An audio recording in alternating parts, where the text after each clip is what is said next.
আমাদের মোবাইল থেকে যখন কোনো স্ক্রিনশট নেওয়ার প্রয়োজন পড়ে তখন করি কি পাওয়ার বাটন এবং হোম বাটন এই দুটো একসাথে চাপ দিয়ে ধরেই কিন্তু স্ক্রিনশট নিই। প্রিয় দর্শক, এইভাবে যখন পাওয়ার বাটন এবং হোম বাটন আপনি চাপ দিয়ে ধরে স্ক্রিনশট নেবেন একটা সময় কিন্তু এই দুটো জিনিস নষ্ট হয়ে যাওয়ার সম্ভাবনা থাকে। প্রিয় দর্শক, আজকে আমি আপনাদেরকে দেখাবো যে কীভাবে পাওয়ার বাটন এবং হোম বাটন ছাড়াই স্ক্রিনশট নেবেন। এজন্য আমি ফেসবুকটা ওপেন করলাম। দেখুন এই অপশনটাই আমি কিন্তু ফেসবুকের এই প্রথম পার্টটাই স্ক্রিনশট নেব কোনো প্রকার পাওয়ার বাটন হোম বাটন ছাড়াই। শুধু যে এখানে দেখুন একটা অপশন দেখতেছেন, এখানে শুধু একটা চাপ দিয়ে ধরবেন, চাপ দিয়ে ধরার সাথে সাথে কিন্তু এরকম শো হবে। আপনি করবেন কি, যে ডাউনলোড অপশন আছে এখানে ক্লিক করার সাথে কিন্তু স্ক্রিনশট হয়ে যাবে।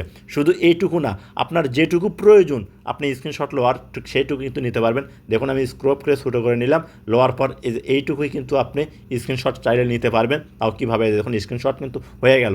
প্রিয় দর্শক, কীভাবে কাঙ্ক্ষিত কাজটি করবেন আমার স্ক্রিনটা লক্ষ্য করুন, আমি আপনাদেরকে দেখিয়ে দিচ্ছি। প্রথমে আপনার মোবাইলে থাকা গুগল প্লে স্টোরটা ওপেন করে নেবেন। আপনি গুগল প্লে স্টোরটা ওপেন করার পর এরকম শো হবে, নিচে সার্চ অপশন এখানে একটা ক্লিক করবেন। এখানে ক্লিক করার পর এরকম শো হবে, উপরে সার্চ বার, এই সার্চ বারে একটা ক্লিক করবেন। এখানে ক্লিক করার পর কিবোর্ড শো হবে, এখানে আপনাকে লিখতে হবে স্ক্রিনশট অ্যাসিস্ট্যান্ট। আমি স্ক্রিনে দিয়ে রাখলাম, আপনারা এই লেখাটা লিখবেন। লেখার পর করবেন কি, নিচে দেখুন সার্চ বার, এখানে একটা ক্লিক করে দেবেন। যখন ক্লিক করবেন এরকম শো হবে। এখান থেকে আপনাকে যে কাজটা করতে হবে, এই অ্যাপ্লিকেশনটা মোবাইলে ইনস্টল করতে হবে। তো আমি দেখুন ফুল অ্যাপ্লিকেশনটা আপনাদেরকে দেখালাম। আপনারা করবেন কি, এখান থেকে ইনস্টল করে নেবেন। আমার মোবাইলে আগে থেকে ইনস্টল করা আছে। যখন ইনস্টল হয়ে যাবে তারপরে করবেন কি, ওপেনে ক্লিক করবেন। যখন ওপেনে ক্লিক করবেন এইরকম শো করবে। আপনাদের করতে হবে কি, নিচে দেখুন অ্যারো চিহ্ন, আপনাকে এই অ্যারো চিহ্নের উপর একটা ক্লিক করতে হবে। যখন আপনি এই অ্যারো চিহ্নের উপর ক্লিক করবেন তখন দেখবেন আপনার সামনে কিন্তু নতুন একটা ইন্টারফেস শো করবে, নেক্সট। এই নেক্সটে ক্লিক করে দেবেন। যখন নেক্সটে ক্লিক করবেন এরকম শো হবে। এখান থেকে দেখুন অ্যাসিস্ট আপনার পারমিশন, এখানে একটা ক্লিক করবেন। ক্লিক করলে এরকম শো হবে। এখান থেকে ডিজিটাল অ্যাসিস্ট অ্যাপস আপনাকে করতে হবে কি, এখানে একটা ক্লিক করতে হবে। এখানে যখনই ক্লিক করবেন তখন কিন্তু আপনার সামনে এরকম শো হবে। এখান থেকে দেখুন স্ক্রিনশট অ্যাসিস্ট, এই অপশনটার উপরে একটা ক্লিক করবেন।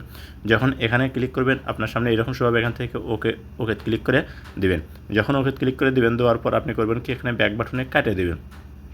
আপনি ব্যাক বাটনে কাটা দেওয়ার পর এরকম শো হবে। এখান থেকে ডান আপনাকে করতে হবে কি, এই ডান অপশনে ক্লিক করতে হবে। যখন আপনি ডানে ক্লিক করে দেবেন তখন আপনার কাজটা মোটামুটি শেষ। এখন আপনি ব্যাক বাটনে চলে আসবেন। আসার পর এখন আমি আপনি যে কাজটা করবো, ধরুন আমি এই অপশনটার স্ক্রিনশটই নেবো। নেওয়ার পর দেখুন মাঝখানে যে হোম বাটন আছে আপনাকে করতে হবে কি, হোম বাটন করে চাপ দিয়ে ধরে রাখবেন। যখন চাপ দিয়ে ধরে রাখবেন তখন দেখুন এরকম শো হবে।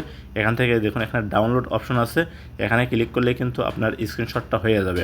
শুধু এইটুকু না, আপনার যেটুকু প্রয়োজন ঠিক সেইটুকুই কিন্তু আপনি স্ক্রিনশট করতে পারবেন। তার জন্য যে ক্রপ অপশন আছে এখানে ক্লিক করবেন। এই ক্রপে ক্লিক করার পর করবেন কি, আপনি যেটুকু প্রয়োজন ঠিক সেইটুকু স্ক্রপ করে আপনি কিন্তু রাখতে পারবেন। দেখুন আমি আপনাদেরকে দেখাচ্ছি যে আমার এই যে এইটুকু স্ক্রিনশট নেওয়ার প্রয়োজন, এখন আমি ছোটো করে নিলাম। এরকম করে আপনারাও কিন্তু পারবেন যেটুকু প্রয়োজন। তো এখানে নেওয়ার পর এই যে ডাউনলোড অপশন আছে, আপনি ঠিক করবেন কি, ডাউনলোডের উপর ক্লিক করে দেবেন। দেখবেন আপনার এইটুকু কিন্তু স্ক্রিনশট হয়ে যাবে। তো দেখুন আমি আপনাদেরকে দেখাচ্ছি স্ক্রিনশট হলো কিনা। তার জন্য আমার যে গ্যালারিটা আছে আমি গ্যালারিটা ওপেন করতেছি। যখন গ্যালারিটা ওপেন করবে দেখবেন এখানে কিন্তু সব যে কটা স্ক্রিনশট নিচ্ছি আমার কিন্তু সব এখানে শো করতেছে। তো প্রিয় দর্শক, এইভাবে আপনার হোম বাটন ছাড়াই পাওয়ার বাটন ছাড়াই কিন্তু স্ক্রিনশট নিতে পারবেন। যদি ভিডিওটা ভালো লাগে অবশ্যই সাথে থাকবেন।